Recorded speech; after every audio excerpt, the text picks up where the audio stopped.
Harvard Divinity School. Adrie Kusserow's The Trauma Mantras, September 19th, 2024. Hello everyone, welcome.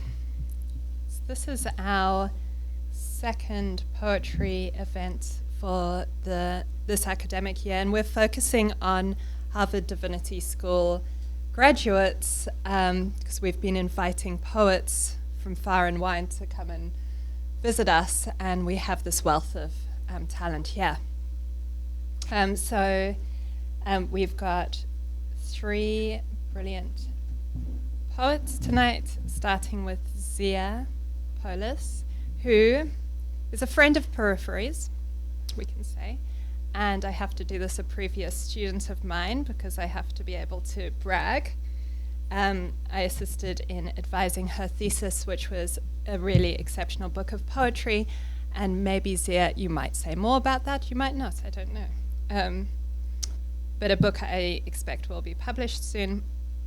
She has her work in many poetry communities and festivals, has been a featured reader for open mics.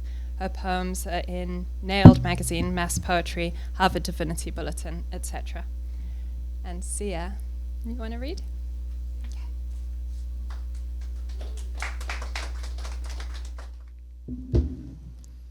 Hi folks, thank you for being here. I feel very grateful to get to participate in this, and I feel grateful to Shira for inviting me, and excited to hear from the other poets that I'm privileged to be joined by.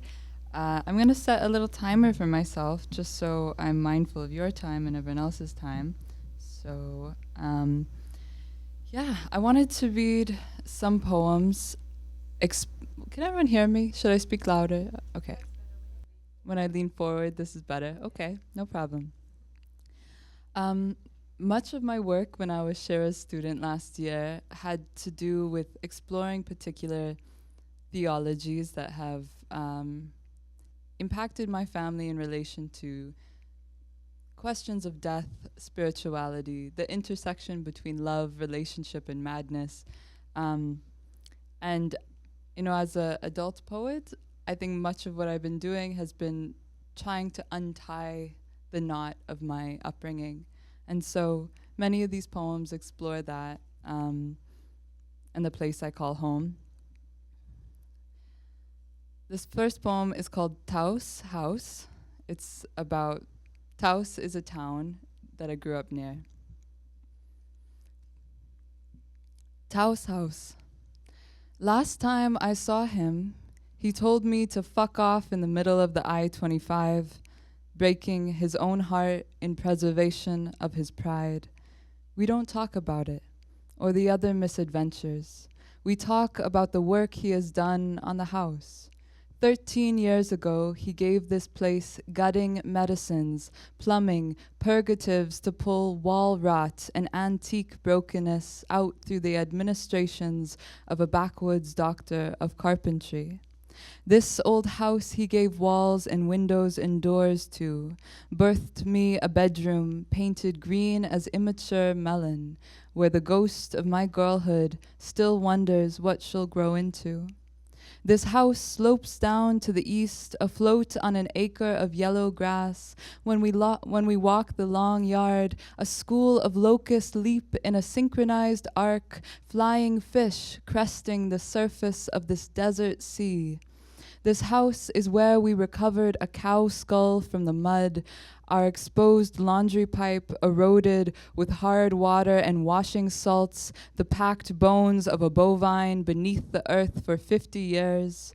This house holds up a twine line and moans as baskets of sopping laundry hang off its shoulder, handbag heavy and swinging. The chokecherry tree sprinkles its black fruit into the pockets of our jeans, rolling round in the corners of fitted sheets.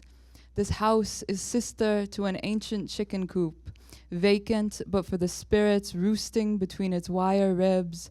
When we had birds, I watched our feathered women puncture the eggs of others and their own, painting their open beaks an unclean yellow. Last time I was in this house, I just wanted to leave. The cloying madness of the people who love me, who will always rock me in their rickety cradle amid the splinters and soiled straw. These people are so hard to love, and love so hard that their bones scaffold my ceiling and crumble a blessing of white plaster like cornflour, like prayer over my head. Thanks. Another one. This is called, thanks, we'll just keep going. This is called Two Clean Virgins. Winter and the laundry line is rigid against the sky, bony with stubs of ice, milk teeth from the suckling mouth of this, the witch season. The washing machine fills pale and tender with a belly of snowflakes, crystals powder blue, the chemical dew of bubbles frozen in their translucent bloom. It takes all night to drain. I wash my clothes in the shower, raking a frothing soap over my scalp, 2 hands in my hair, pull cords of white water down to my feet, where each toe is a laundress curling the drain. My sister, too, in December, slings the coarseness of denim over her naked thigh and slaps the bleeding dye out of every living fiber. Poly, nylon, rayon, this triad of angels seeps and swells in the onslaught of our hand, foot, and finger prayers. We kneel and we knead the sweaters and gray bowls of bras filled with a swill of sweat, ash from the fire, hair from the dog. This is the labor of virgins, more bestial than vestal. Soft girls in hard water, pulling the wet weight of our modesty out of the tub to be hung on the back of a kitchen chair.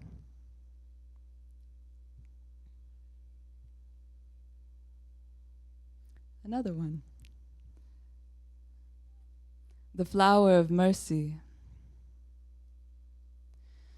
We sit on lawn chairs, front porch painted turquoise. Between our hands goes a small vessel, a paper boat sailing the things said between us.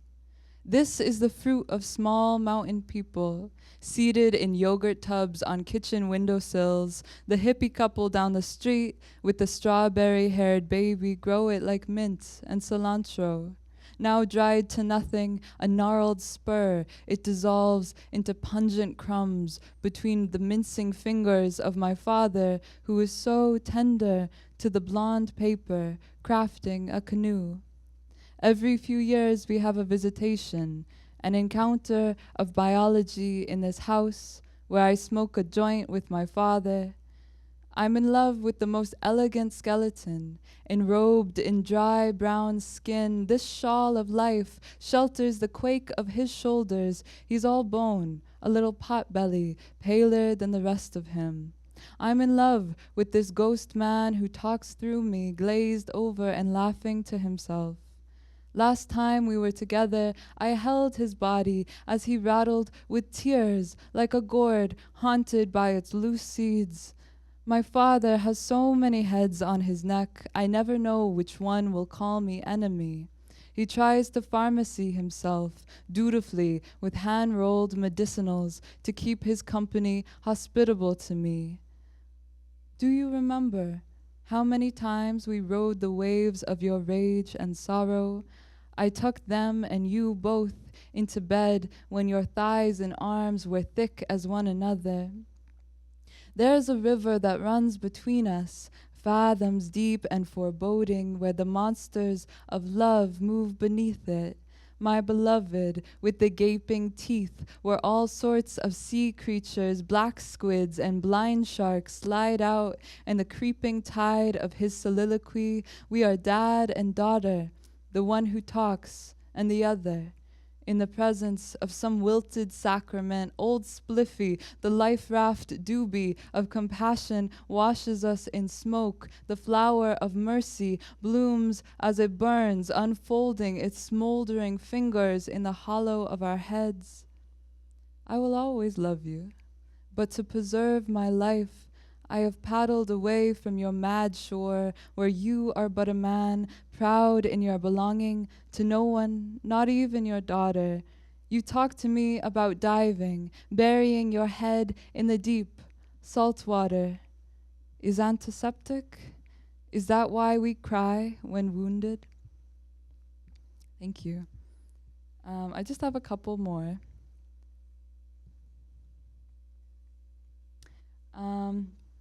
Because my friend Brian is in the room, who is from New Mexico as well, I thought I would read a poem about a restaurant in New Mexico that's very important to me.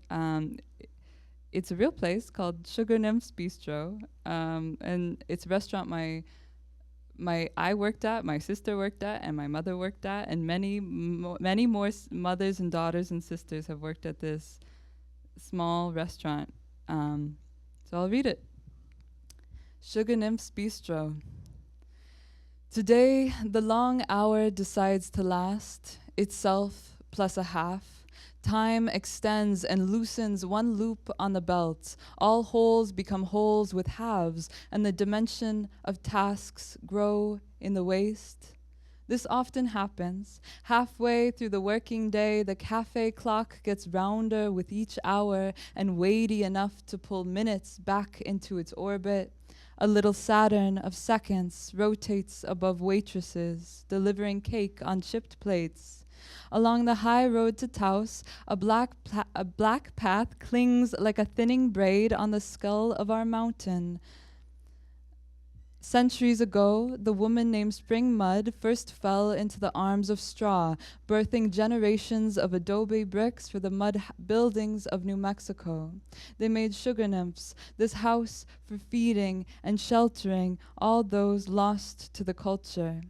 Women over 50, gays and young girls deserted of their fathers are here, held in the cleavage of a kitchen, sweltering and underpaid. No one is turned away from the eternal rotations of potatoes and their peelings. Today, a wiry queen, bent and mean from a yesterday of battering, eats buttercream off of the spatula offered by a boy, overflowing from his fishnet stockings, suddenly unhidden when his Catholic mother leaves him for his evening among these other women who have their own children, who hide themselves from those people who say that they love them. In the corner of the cafe, a skeleton abandons herself to attacking everything dirty. She flings her whole body behind the faucet spray. Thousands of beads slide on their abacus, each droplet a round count, endless in its falling. All measurement is lost in the immensity of dishes. Hot water dissolves empires of cooking fat, each meal erasing from memory. Her hands spin soap over the face of a plate, moving clockwise in a procession of cleaning. So high is her fever for redeeming each citizen ever soiled by the table that a revenant of sauce resurrects from the sink to claim her face, another dish eaten from and exhausted. A slash of ketchup hangs like a scar in her hair. Across the room, a girl, the one who washes tomorrow's dishes, notices with a paper towel torn from its roll. She crosses into someone else's story. She wipes this red offender from a face nearly her own, and with this small charity saves both of their lives. One last poem for you. I appreciate your time. The last poem I'll read also is on this theme of women, of girls, of daughters, and of sisterhood. It's a sestina, which, just to briefly say for those who may not be as familiar, a sestina is a poem comprised of 6 stanzas, each are 6 lines long, and the last word of each line repeats throughout the whole poem in variations. So all you need to do is just look for those words and know that they will be repeating, and I'll tell you what they are. It's fruit, known, cup, one, me, and clothes. And this poem I wrote for one of my friends who passed away last year. We knew each other for more than 20 years, so This is for her. Her name was Dawn. And this is what I'll close with. So thank you very much. Sestina for a dead girl. You and me are two halves of a split fruit, one pitted and one stoned. Who could have known that I would carry your absence like a cup? Though still alive, somehow I'm the hollowed one. I guess the dead are more free than me, out dancing each night without their clothes. These days I'm wearing all your dead girl clothes. You liked beige, brown, green, the sour red of wine fruit. The smell of ghost inhabits every cotton shirt that houses me. It's like a rented room here in your body's old country. Am I so unknown to myself? Now just half of a dancing pair, just one slackened stranger roaming the floor, the circle of my arms making their empty cup.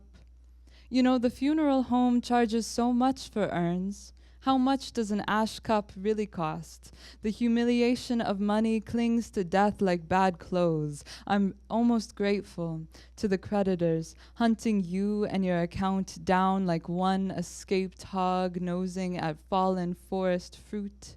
6,000 undead dollars, such a testament to life. Let it be known that you had debts, and chief among them, me.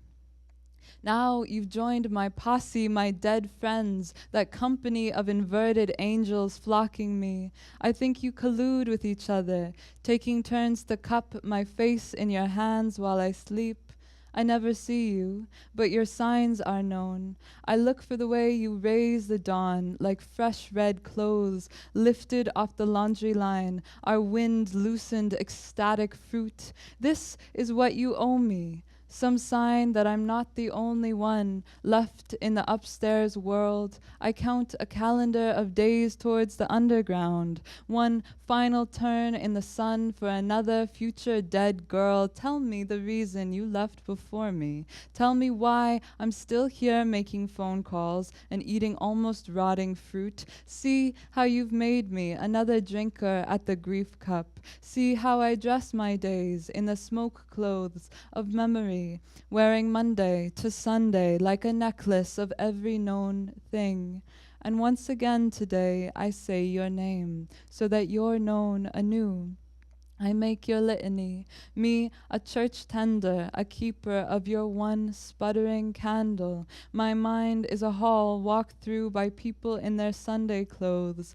Everyone is waiting. Some small internal person in me is holding this vigil, is kneeling at the wine cup. My heart is the martyr's apple, the laughing, weeping fruit.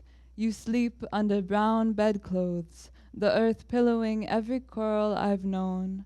Now you're a budding fern, now the forest's coiled fruit. This is how you rise out of the one dirt, like 1,000 forget-me-nots, like the impossible lightness of a buttercup.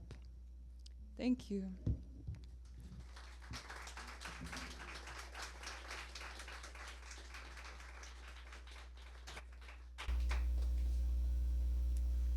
It's very hard to tell that was a sestina, which is how you know you've written a good sestina. That was beautifully read. Thank you. Zia, do you have a chapbook, right? And have you put it over there?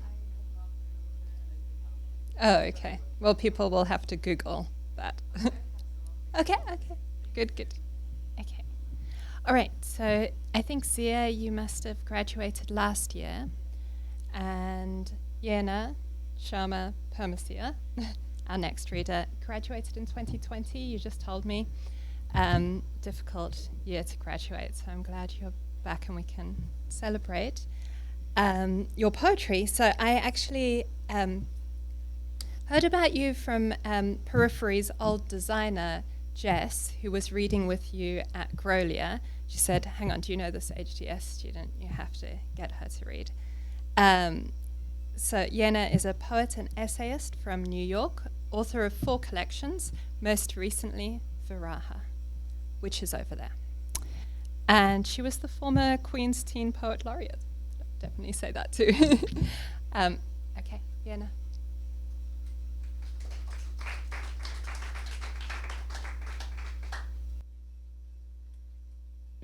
Does this work? Can you hear me? Yes? Okay.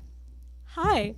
It's so good to be here. When I was a student here, this was a space that me and two of my friends would waste a lot of time in. We wouldn't have the furniture looking like this at all. But it's really lovely to be back. I left HDS like a lot of my fellow comrades of 2020.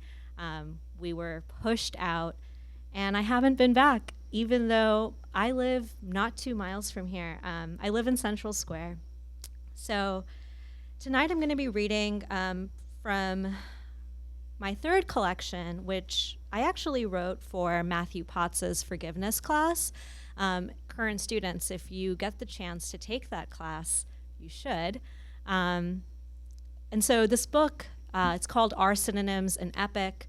I use the stories of Salome and Draupadi and Mary and Yashodhara and some contemporary real women figures to talk about this idea of feminine rage and if forgiveness is possible. So this is the first poem. It's about Yashodhara, and so some context for people who might not know who Yashodhara is. Princess of the Shakya kingdom, wife of Siddhartha Gautama, mother of Rahula, her only son, the explanation of her name, bearer of splendor. Abandoned by her husband, who renounced the material world to seek enlightenment and become the Buddha. Embraced a lifestyle of asceticism in his absence, attained enlightenment. So this is called 5. In the beginning, there was no word apart from another word. Ocean sky, just the wisp of a cloud between them. You were not there. When you were born, they called you redacted. No one tells that story. The words don't exist. You exist in memory as someone's mother, the bearer of splendor. He is the splendor. You are the bear, hiding in the forest, drinking from the river, sleeping near the cabin. In the movies, someone kills you and your carcass becomes a trophy. In the fairy tale, you scare the little girl who sleeps in your bed and eats your food. It'll happen to her too. Girls grow old, and husbands disappear, and children steal everything.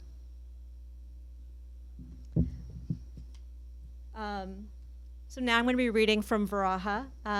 It's still summer. I know it doesn't feel like it as we're all bundled up, but it's the last days. So this poem is called Summer Night. When the summer sun sets, I can leave my cage without the stench of sunscreen. I hate everything I have learned to fear. Men, cancer, my own mortality. One day, when I'm not beautiful and no one loves me, I hope I can go up to the mountains. I hope I can go to the beach. I hope the trees in my hometown remember me as more than a girl. I used to eat ice cream in the park. I used to bike down the boulevard. I used to fall on my knees and cry like I invented crying. I wish I invented something. Is it too late? I waited for my life, and the bus drove on. The whole sky changed.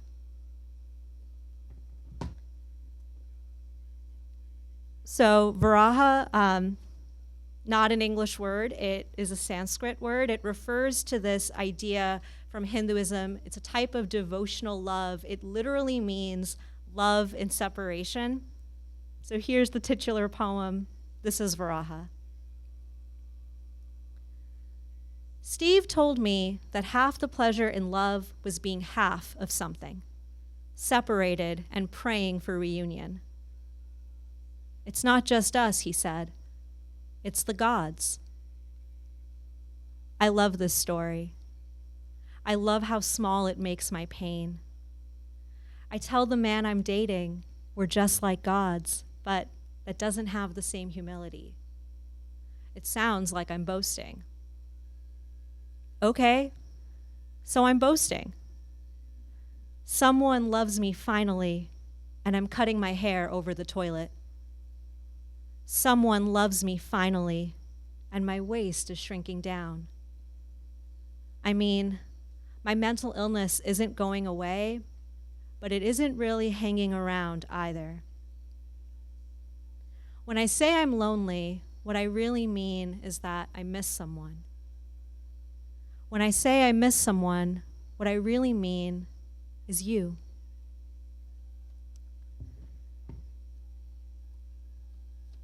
We're in the age of supermoons. There was one a couple of nights ago. There are 2 more left. This is my reminder to look at the moon. This poem is called Moontime. You thought I was wet when I was just bloody. Stood up too quickly and out-leaked the mess of me. I want to have a baby if a baby will have me. Until then, I'll keep loving men in need of mothering.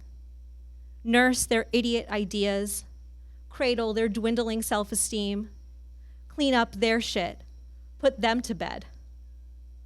The last time I had sex might be the last time I have sex. I'm still deciding. It's not that I regret the snoring mouth in my ear. It's the memory of his slouching body stretched out in the morning. It doesn't fit our nothing story. Who cares about his soft belly, floppy hair, medium roast laugh? Every man is the same man. Every baby has the same stupid slobber smile. Every mother thinks she's so different, her big fucking heart the size of the sun, and then she has a son.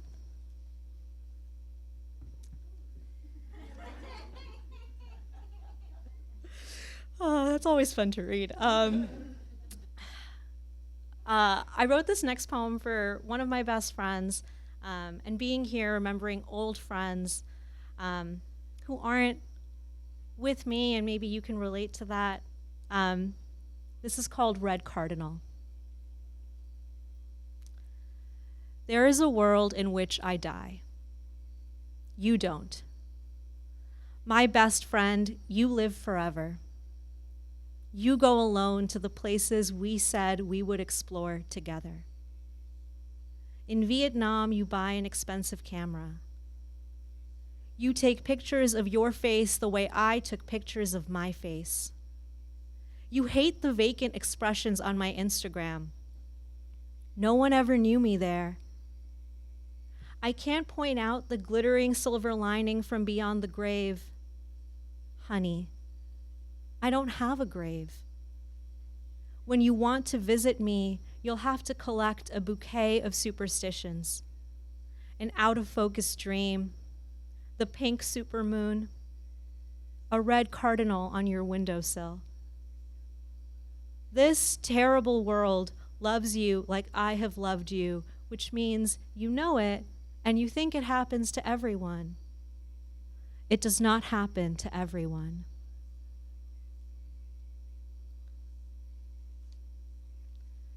We're in bird territory now. I'm going to read a poem called Shloka in Birdsong. Shloka is actually a type of meter that the Hindu epics were written in. So the Ramayana's in Shloka, the Mahabharata can also be in Shloka. And that's all you need to know. Here's the poem. There are 2 birds on a branch, and one eats its heart out. Because it can. Because the heart tastes good, like pulp. Not everyone likes pulp. The other bird watches. The other bird is never hungry. The other bird wants for nothing. There are two birds on a branch, and you would think the branch has no story. This is the song of two birds always together on the same tree. Don't worry about the tree. There are two birds, and the love between them is nothing like the pattering of a hummingbird's heart. It is the endless noise of quiet that slowly seeps its way into everything. There are two birds on a branch, and in one version they fly, their perfect bodies like an arrow in the sky. There is one arrow in the sky, and there are two birds, and then there is one bird. The other bird is gone. The other bird, with its beautiful red body, has more red than body. One bird cries, and it breaks the mellow of the riverside. One bird, without her mate, an incomplete pairing, a metaphor with no reference to a real thing. One bird, and you want to look away, to find the arrow's hand and curse the man who is like any man. This is not about a man. There is one bird, and she screams into the abyss of solitude for the injustice of all things. She is one bird, and we will never know which bird. If she ate the fruit of life while her lover looked on, or if she looked on while her lover, stunning and indulgent, bit into the most fleeting ripeness. It doesn't matter. There are two birds. There is one bird, a branch, a tree, a river, you, me. We sit together in my open heart that overflows with birdsong. I am your sweetest thing, and you, my companion through the universe, I see the glory of your crest everywhere. When you are gone, there will still be hills and mountains and waves. When I am gone, you will eat your heart out because you can. Because the heart loved and loving tastes good.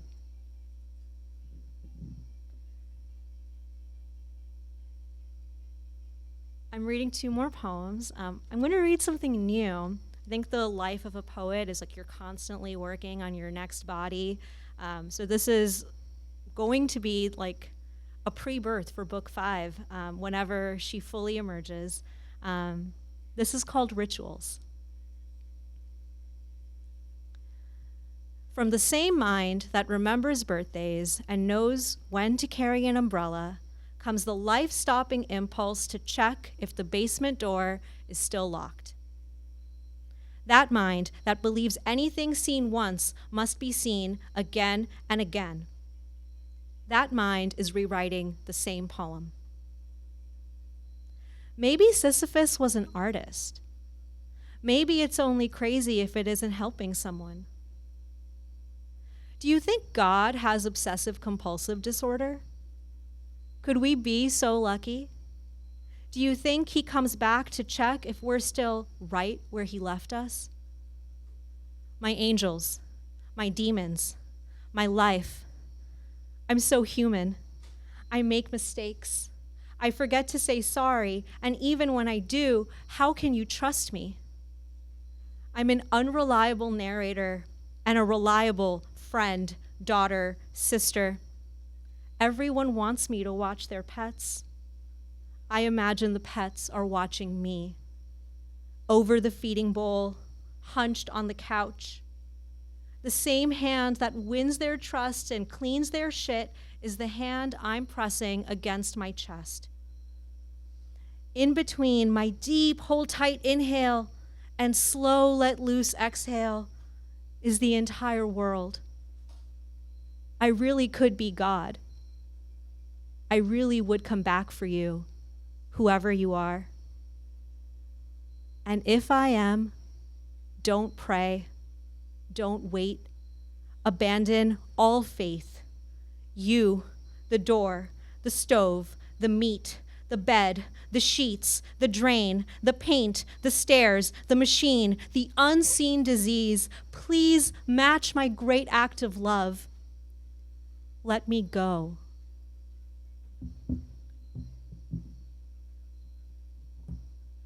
It's a really heavy place to end. So my last poem, I guess I offer is like a blessing or a hope. Or if you're witchy, a spell. This is protection spell. You are a sailor. I am the moon. My best thoughts are following you home. You round the corner of the world, and there, against belief, is the tide of peace. Oh, may no one ever hurt you. May no one ever want to. In my clearest dreams, you move through a mustard field and the bees let you. Real love is yellow. You blend in like a star. I told God about you like God isn't in charge. In my strangest dreams, I'm in charge, and the universe echoes my sky. My religion has exactly 2 rules. There is always someone like me praying for someone like you. There is always someone like you. Thank you.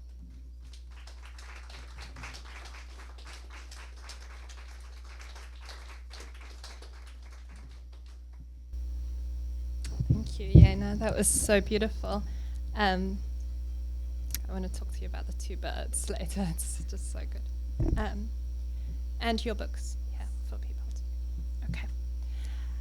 Okay, so we have another graduate from the PhD program a little while ago, from religion and anthropology, right? And this is Adrie Kusserow. And I learned about Adrie when I was teaching for Michael Jackson, who was a very beloved professor here. He's an Australian anthropologist and poet, and who told me about your work. And you were in the 4th edition of Peripheries. I was going to read it out, but no one wants to hear me read, but I'll put it there if anyone wants to read that poem. It's very good. But we're here to talk about The Trauma Mantras, which is your new book from Duke University Press. And this is Adrie's memoir. It's talking about her work as a medical anthropologist with refugees and on humanitarian projects in Bhutan, Nepal, India, South Sudan, and the US. At the same time, it's a reckoning with, say, Anglo-American approaches to suffering, aid, and individuality, and rigorously reflects on Adrie's own perspective, the stories we tell about self and other. Adrie is the author of 2 other poetry books, which I think are there as well as an ethnography, American Individualisms. Her work is in Best American Poetry, Kenyon Review, New England Review, all those places that you would, want to get into. And she is the chair of the Department of Sociology and Anthropology at St. Michael's College in Vermont. Adrie.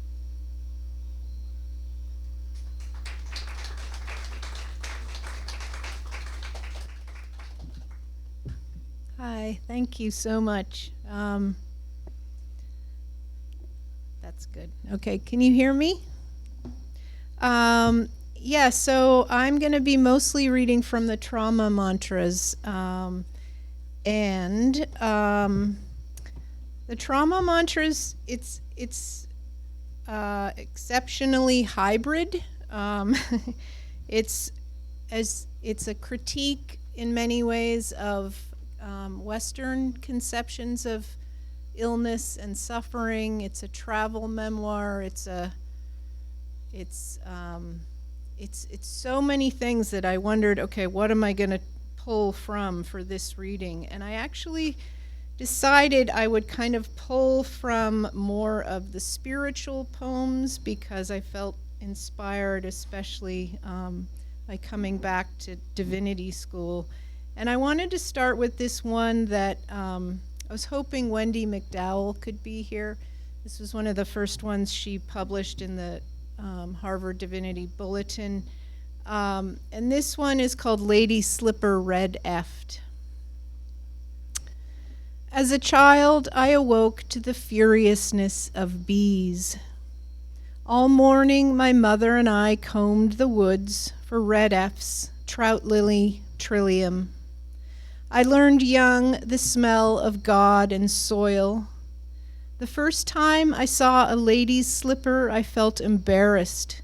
The pink-veined pouches, simultaneously ephemeral and genital, floating toad balloons, half scrotum, half fairy, half birth, half death. Without the formalities of church and school, lust and spirit first came to me as one through the potent hips of spring. But flowers like fear once inside me never lay still. Amidst my restless stalking of the woods, I wanted something bulky to thank, to name, to explain all the impossible grace. So I dragged my thirsty body over the hills into the trees. I let the plump red F's, orange fingers tiny as rain, crawl across my neck, onto my cheek, half reptile, half elf, half earth, half magic. Years passed, spring after spring cycled through me. Again and again I arrived in heaven through touch, lust even, for the wrinkled pouches of Lady Slipper, the soft lemon-bellied F's that waddled pigeon-toed across my palm. Now I walk my daughter through April's black mud. It's been a long winter, she hasn't quite unfurled. Still, she sticks her ear into the cacophony of crows above us, the way a dog sniffs at a tight current of scent. Across the meadow, the peepers gossip in their giant cities, salamanders toddle over the black soil, back into the cold ponds they think of as mother. Awake, awake. What if God is walking through us, picking seasons, histories, humans off, like milkweed from a sweater, wading through us, a slow giant through warm ponds, feeling the odd tickle of religions like tangled weeds. I watch Anna now in full bloom, despite the rain, running outside barefoot, setting up dolls' nests in the fields, collecting moles, covering them in leaves, naming them even though they're dead. She skitters across the garden, singing.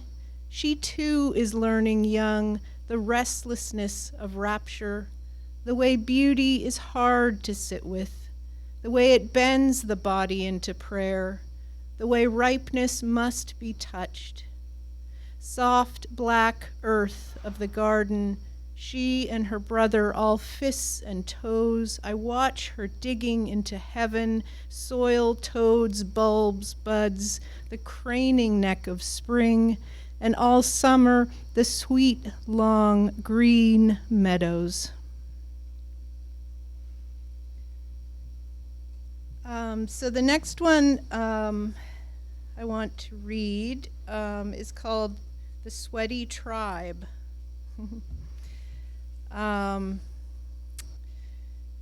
So this isn't a book of ethnographic poetry, prose poems, and I really try and I'm not just looking out at the world and critiquing others. I really try and see myself as part of this sweaty tribe.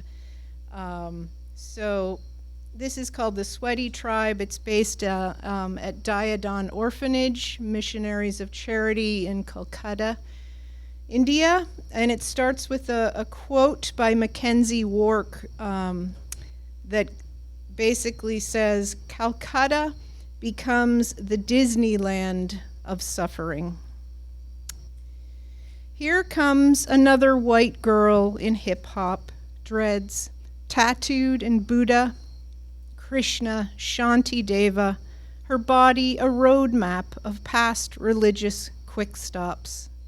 You can smell them, all patchouli and caged nerves, ponytailed and sandaled, toting their ratty knapsacks, grungy journals, emerging from the taxis, bone-tired, hauling their boulders of guilt up the crumbling stairs, their tiny portable traumas, winding their capes of doubt through the muggy faiths of others, stumbling up the steps, repentant. And I have to love them, because I am no better, though sometimes I think I am, sitting on the stairs on my lunch break, watching them arrive. Months passed, even after the monsoon takes its heavy skirts elsewhere, still they come, dogged through the swollen heat, their sticky, discontented moods, tall, blonde, hungry ghosts paddling after the nuns, sheepish and sweaty. That I am part of this sweaty tribe, I have to admit. Over and over, I baptize myself, bending into the bodies that litter the cribs, wincing at the small, clingy deaths in midstream, rising up with another twisting, sticky child, kneading the gnarled bodies that refuse to flatten, muscles stiff as pipe. At Diadon, we are all addicts now to the ecstasy of being humble, of being no one, of bowing our heads. So very tired of our righteous, lonely theologies. All of us dunking ourselves in India's dying, coming up for air, dunking again, the toddlers turning toward us, whole fields restless and rebellious for touch. Mary, the oldest orphan, still here after all these years, sitting like a queen perusing her kingdom of cribs, holding court with her sweat-drenched devotees. They found her at Howrah train station, dragging her legless torso on the Calcutta Times, limping monkey trailing behind her. On hot days, we gently hose her down, avoiding the leaking plum where pigeons made a meal of her eye. This is how it goes at Diadon, the nuns starched stiff with Christ, tying a defiant toddler to a crib, barking their orders to the wet-eyed, overwhelmed Westerners. And I have to love them, the wet-eyed ones, because I am no better, though sometimes I think I am.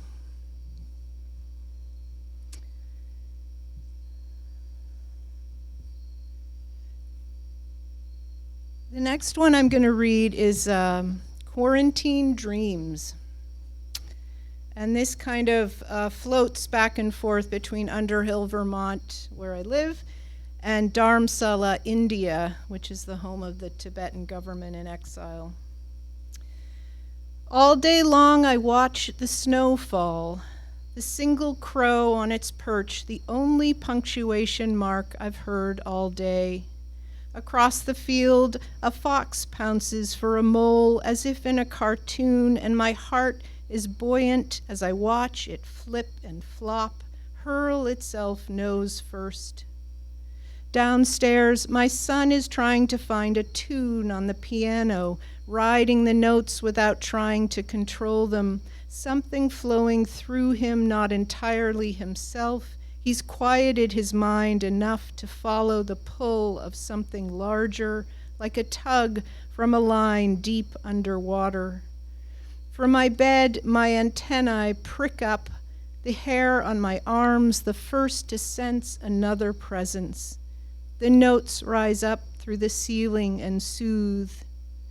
Day 5 of quarantine.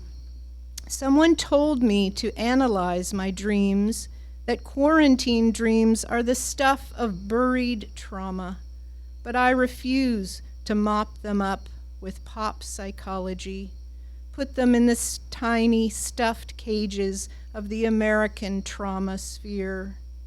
They comfort me in the way they leak into the morning, seeming to come from everywhere but me. What a shame if they rise merely from the individual body, the stuffy therapist den. How lonely that would be. Maybe in sleep with the mind's government soldiers off duty, the non-human, the shadows, the collective past floats in, if we're lucky. I let myself sleep, and in between I let memories gather until enough of them form a plot I recognize. I'm careful. I don't go after them too hard. I don't want to scare them away. My first trip to India, there was no dream, only the fog moving in while trekking toward the pass, until I couldn't see the yaks 5 feet away or the yellow beaks of rhododendron pushing up through the snow. Once again, I had strayed off the path, and my group would be pissed. Lost, I slept in a dilapidated retreat hut, small as a doll's house, the rats crawling over my zipped-up sleeping bag until I punched them off like potatoes with my fists.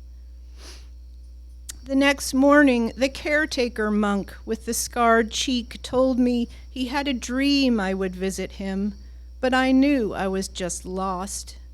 Perhaps the monk was using the dream to make me stay. I had been told not to trust any men, even monks. I had never thought of dreams as that solid before, raised in a place where the hierarchy of reality is based on materiality. I could tell for him the dream was as real as wood or stone, so I considered committing to the weight of it, let it pin me like a paperweight on my flighty self, and stayed an extra day. In the evening, he brought me salt butter tea, started rhythmically slapping his hands, his eyes glistening fiercely, breaking me into what he called the luminous ice of unknowing. I was hungry and cold. Every time he slapped, I winced from his shock therapy. He kept telling me the slapping would wake me up from my dream. At least that's how I remember it now. Smiling the entire time, he told me how he'd fled from Tibet after the torture, his long, frost-bitten journey. How resilient, I thought, picturing the hardiness of physical material, picking up a stone to symbolize. I let the stone drop into his hand. No, Sempa Shempo, he said, pointing to the sky. Resilience was fluid, not solid, spacious, humble, flowing like water over rocks, a gentle, expanding compassion rather than a stiff bouncing back or a thickening of borders of the self. He giggled. Resilience was not a Marlboro man with a stern jaw, but a vast and spacious mind that did not individualize suffering. How strange, I thought, not to personalize trauma. But I liked this place, this new place where nothing, not even suffering, was really mine anymore. I learned in Buddhism when you reach a place where the world seems fluid, like a dream, something you can swirl your fingers through, so little inherent substance to anything, it's a good thing. Like finger painting, you revel in the colors and textures, bold glops and streaks, the pungent smells like giant moist paws, the giddiness of freedom, all of this merging and swirling, all of this before the canvas dries and we're trapped.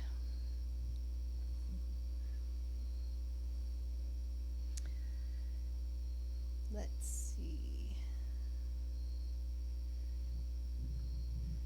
This is, again, another one that was in the Harvard Divinity Bulletin. And this one is called Anthropology of American Yoga. And again, as a child, I think, and also as an anthropologist, I definitely spend a lot of time imagining looking down on planet Earth and thinking about how humans look from that perspective, the patterns that we might see. So the subtitle of this is The Dalai Lama Looks Down on a Yoga Class. So this is the Dalai Lama looking down, and then he zooms in more and more. Peering out onto the vast space, the universe with its sullen orange and pink mists, the planets hanging quietly as spiders, he finds Earth, its bald, swirled head, its whirling cacophony, limping around the orbit like a disheveled bride, ozone clinging like an ill-fitted wig. Earth, dragging its bumpy train of Chinese plastics, the refugees pushed up like rice to the sides of borders, the swarms, the migrations pulsing north, the bodies floating in flood after flood, the hissing and praying, humming and tingling as minuscule embers of the internet glow. In America, millions of dilated pupils absorb Kardashians as Mexican children huddle in an ice cage. Televisions squawk their bright lights, hawking shiny arguments. In suburbs, pale teenage boys float like baby moons in the blue fluid of their screens. All across America, yogis rise and fall, shifting from asana to asana, a flight of birds, a school of fish, these sea plants slow and fluid as underwater ballet, tendrils curling up and out, dreadlocks poking like tarantulas from their crowns. Nothing like India, where the stern yogi barks out asanas as if bored. No props, no blocks, no choices, no options, no accommodations for special feelings or unique moods. I hear the Dalai Lama warmly chuckling. The American yogis have a ways to go. Their moans and sighs so long and overdrawn, poses birthing long, laborious vowels, announcing the depths of their stress. The countless choices of poses given, riddled with "you decide, it's up to you." Their warrior pose a bit too self-righteous, Ujjayi breathing more like Darth Vader than the vastness of ocean. Shavasana's like islands, each psyche shipwrecked by its own perceived uniqueness. How he loves them, but over and over they need to be reminded. In 1 year, 98% of their atoms will exchange for new ones. Thoughts rise and fall like meteorites, fireballs aglow with a feisty energy that, yes, eventually fizzles and withers. With each outbreath, the entire cosmos released from the body's cage.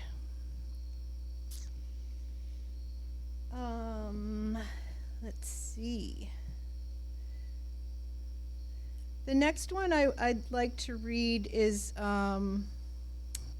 about being in a place in Costa Rica with a lot of surfers and a lot of yogis, and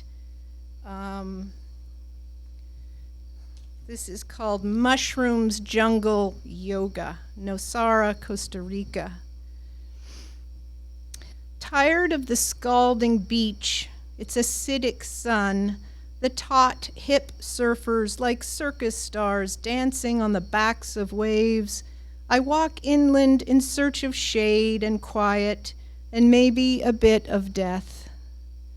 The dusty streets murderously hot, narrow into muddy jungle paths where ruffled mushrooms sprawl and spoil like raw meat.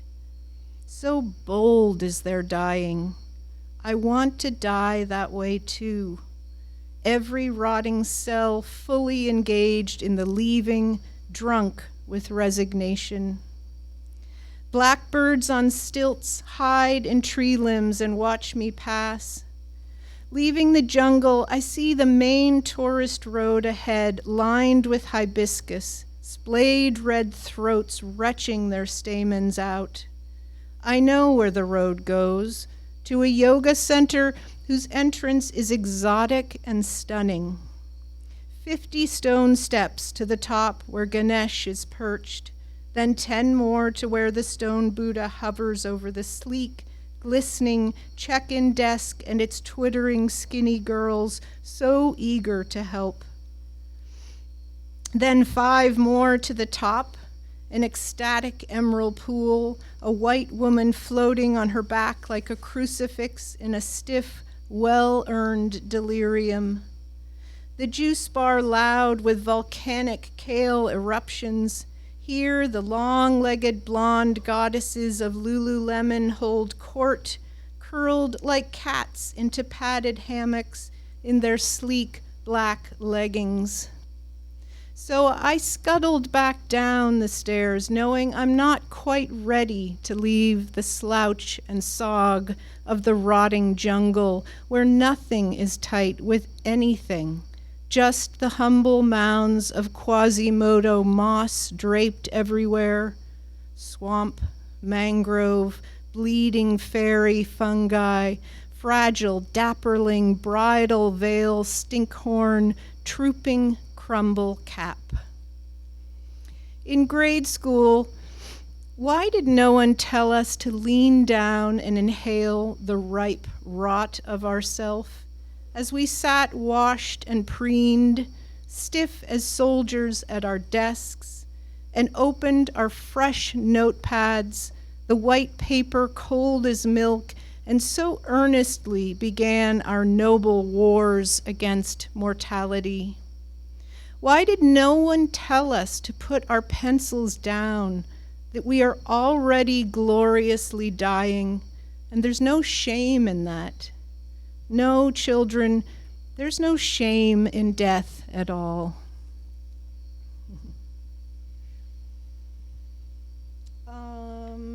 Let's see. I've always been the first book I wrote called Hunting Down the Monk.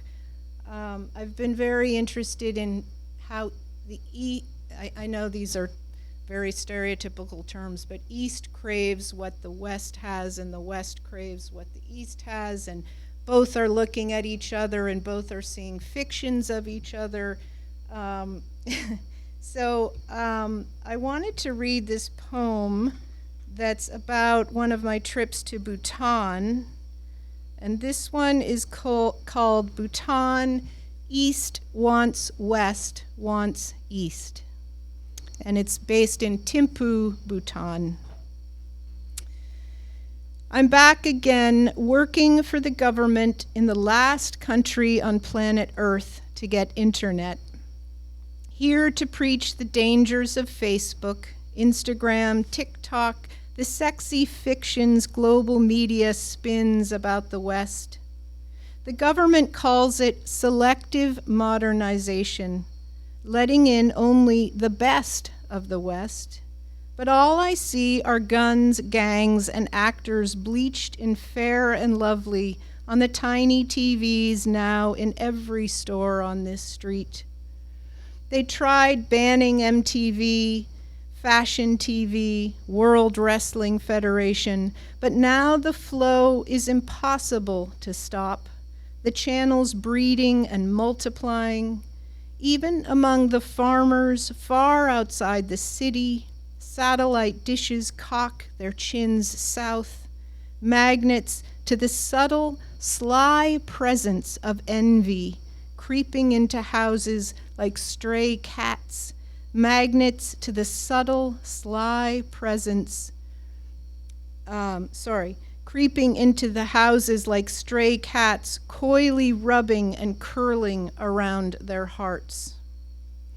Each day I walk to the top of the Timpu Hills, where the sun leaves its afterbirth everywhere. Prayer flags drench the pines. A monk scampers away like a red fox. Couples park their cars. Condom wrappers are lodged doggedly in the mud, asserting their rightful place in the path to enlightenment. Dingy Indian buses, painted gaudy as prostitutes, careen around the battered road to the capital, taking villagers to Timpu, where, among youth, lust for the West huddles like fog. Packs of roaming boys dressed in black jeans and t-shirts scour the streets for drugs. The ones who eye the Westerners hungrily, black eyes nibbling feverishly at the manic commercials flashing from the storefront TVs. These boys who failed their exams, left their farms, mocking their prune-faced grandparents huddled in dark corners mumbling mantras. They want computers, not soil, Bollywood, not Buddhism. Now they sit hungover at the dingy youth center, unemployed, faces pimpled and tired, confessing their shame to the Welsh monk who has made it his life to help them. Gutted and global now, the wet viscera of shame leaking from them. He sits patiently in his faded burgundy robes, trying to bring them back into the fold. Meanwhile, tucked above the cobbled streets, in the smoky Timpu disco, at the Om Bar, CNN shouts its noble manifesto from its perch above the liquor. Schools of ghostly European expats sway, waving their drunken limbs, light-headed, wan, from this geography of bliss, geography of want. The Bhutanese boys snorting coke in the bathroom, emerging in black leather jackets and slicked back hair, going straight for the Western girl who looks like Britney Spears. After their treks, yoga, or meditation, the Westerners lay their drunken bodies down on the stiff hotel beds, where all night they try and meditate. Let it go, and still they come back to this density of longing, hard kernel of desire, where the bulky psyche chips its tooth and winces again, stumbling back to the breath. Meanwhile, outside my window, deep in the alley below, the Bhutanese boy, high on meth, wailing a kind of love song for the West, while barking dogs mince the night till it bleeds. I'll close with one that, again, I think this is a Divinity Bulletin one, and it's one that I like to read. It's a fun one to read. It's called What Makes Us, meaning my husband and I, in some ways, not Buddhists. What makes us not Buddhists? Sometimes I'm kind of struck by, when I come back from Buddhist countries, at the ways in which my family likes to think we're Buddhist and yet we're not. So it's very interesting to come back and have that perspective. So this is based in Ladakh, northern India, and Underhill, Vermont. And in Ladakh, it's Tsatsa time. Fields of monks and nuns chant, torsos bobbing, their mantras thick and shifting suddenly in wild Buddhist murmurations. Monks in flip-flops shuffle from cremation pyres, hands filled with bone fragments from last winter's dead, smashing and grinding them with stone, pulverized, mixed with silt and water, sprinkled with mustard seeds, packed into pudgy clay molds in the shape of a tiny stupa. They'll place the tsatsa high in the mountains to be pummeled by the wind and snow, crushed by the wild blue sheep as they pick their way through the cliffs and eroding soil. Tsatsa are never meant to last. It's late September in Vermont, the light like weak tea. We are all so sick of quarantine. My husband plants his tulip bulbs, their shape and color identical to the tsatsa. He, stocky and stubborn, leaves the house in a huff, plants them fiercely as a way to hang on, nailing beauty in place, a way to not let go. He digs and digs down nearly a foot, his shovel violent, his psyche swelling on fire. My mother, hungry for company, hobbles into the garden to watch him tentatively, as if she is a burden, her spine bending in irrelevance, as if trying to duck under the entire world, her loneliness hanging off her like an old coat. He digs and digs with a kind of joyous violence. With each bulb, he plants deep bombs, a nod to a stubborn, bull-headed beauty, a ritual fuck you to all that threatens to oust it from this world. All winter, he eyes them from his watchtower, guarded by a high fence, cursing the rodents and deer, holding on until May, when their thousands of dark red tongues will rise and obliterate everything in their wake.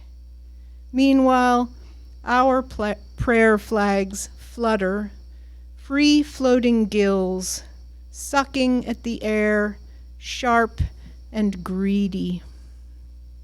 Thank you very much.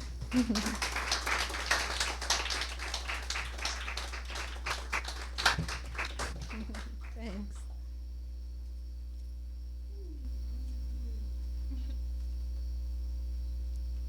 Thank you. That was amazing. We have to all digest that, and I don't know if there are any questions, if there might be, but maybe we should just wait a moment and just see if there are questions, or if we want to just break up and talk amongst ourselves a bit. I give you a moment.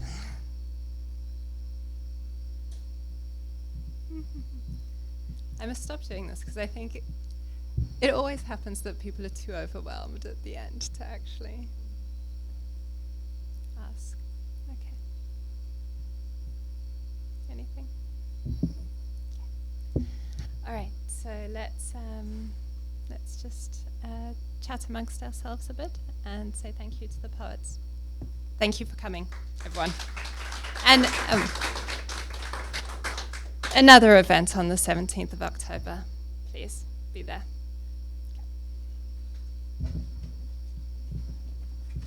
Sponsor, Center for the Study of World Religions. Copyright 2024, the President and Fellows of